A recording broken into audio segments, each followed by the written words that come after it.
একটা ছোট্ট গ্রামে সুন্দর প্রকৃতির মাঝে একটা ছোট্ট মেয়ে থাকত। তার নাম ছিল রূপা। রূপা ছিল খুবই মিষ্টি এবং সৎ। গ্রামের সবাই তাকে খুব ভালোবাসত, কারণ সে সবার প্রতি খুবই যত্নশীল ছিল। একদিন রূপা গ্রামের মাঠে খেলতে গিয়েছিল। খেলতে খেলতে সে একটা ছোট্ট পাউচ পেল। পাউচটা খুলে দেখে ভেতরে অনেক টাকা।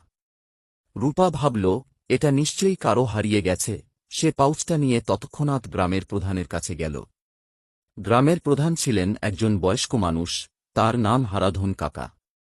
রূপা তাকে বলল, হারাধন কাকা, আমি এই পাউচটা মাঠে পেয়েছি। এটা নিশ্চয়ই কারো হারিয়ে গেছে।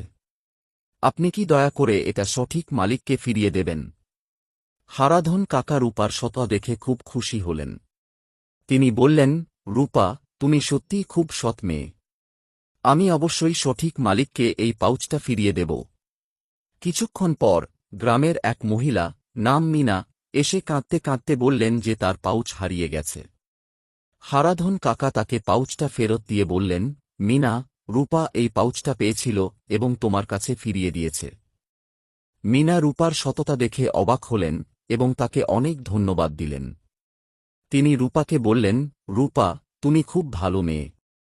তুমি আমার খুব বড় উপকার করেছ। রূপা লাজুক হাসি দিয়ে বলল, আমি শুধু আমার কর্তব্য পালন করেছি, মিনা কাকিমা। এরপর থেকে রূপা আরও বেশি প্রিয় হয়ে উঠল গ্রামবাসীদের কাছে। সবাই তার সততা এবং ভালোবাসার গল্প শুনে অনুপ্রাণিত হল। রূপা সবসময় সবার সাহায্য করত এবং সবার প্রতি ভালোবাসা দেখাত।